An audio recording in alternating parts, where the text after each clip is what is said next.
इस सुनने का मकसद आपको और ज्यादा अवेयरनेस के लिए खोलना है ताकि आप ज्ञानी बन सकें और झूठी बातों से छुटकारा पा सकें। ये पार्ट 2 है और यह जारी रहेगा, इसलिए चैनल को सब्सक्राइब करें और फॉलो करें। समय की शुरुआत में जब लोगों, जानवरों और पौधों के झुंड को सांस दी गई, ये झुंड एक पल में जिंदा हो गए। उनमें अभी तक आत्मा नहीं थी, लेकिन जब सांस झुंड में गई और उन्हें जिंदा किया, तो हर किसी में एक आत्मा बनने लगी। जैसे एक बीज से एक बड़ा पेड़ उगता है, वह एक कंप्यूटर प्रोग्राम जैसा बीज होता है। लेकिन लोगों और जानवरों को शुरुआत में पहले से कहीं ज्यादा यूनिवर्सल सपोर्ट की जरूरत थी। उन्हें अपने आसपास और बिना किसी मदद के दिखने वाली हर चीज के बारे में अपनी अवेयरनेस बनानी पड़ी। अजीब एहसास, प्यास और भूख कुछ ऐसी चीजें थीं जो उन्होंने पहले कभी महसूस नहीं की थीं। लेकिन उन सभी में इंस्टिंक्ट्स थे, उस तरह से नहीं जैसे पहले पल में टाइगर अपने शिकार पर हमला करता, क्योंकि आत्मा को हर मिनट और घंटे डेवलप होना था। डेवलपमेंट शुरू हुआ। मैं कौन हूँ? यानी आत्मा का विकास। आत्मा पवित्र थी और चेतना पवित्र थी। यह अभी तक किसी से गंदी नहीं हुई थी।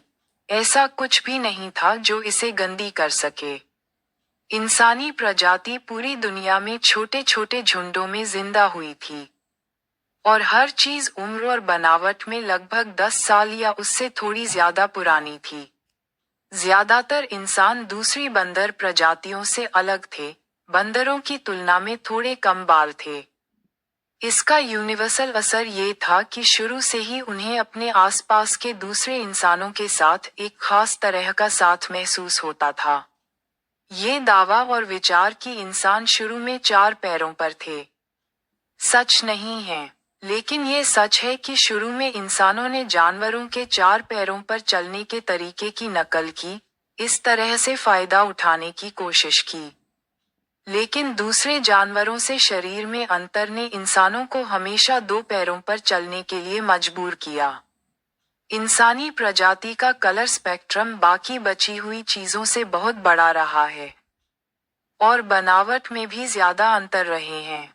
इंसानी झुंड की कल्पना शुरू से ही की जा सकती है।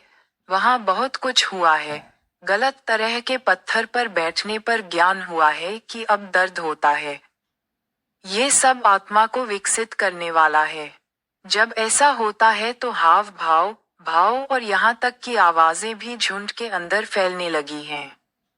ये पक्का है कि अगर झुंड में से कोई ऐसा कुछ करता है जिससे दूसरों को चोट पहुंचती है या नुकसान पहुंचता है, तो दूसरों को सावधान रहना चाहिए। ब्रह्मांड और देवी देवताओं ने इंसानों और जानवरों पर बारिश की है, और इस तरह पानी प्यास का हल रहा है, और यह पाया गया है कि इससे कोई मरता नहीं है। इंसानों ने खुद को महसूस किया है और अपने आसपास के दूसरे जानवरों से आइडिया लिए हैं कि भूख का इलाज कैसे करें और भूख के लिए क्या इस्तेमाल किया जा सकता है। मौत बिल्कुल शुरू में नहीं दिखती।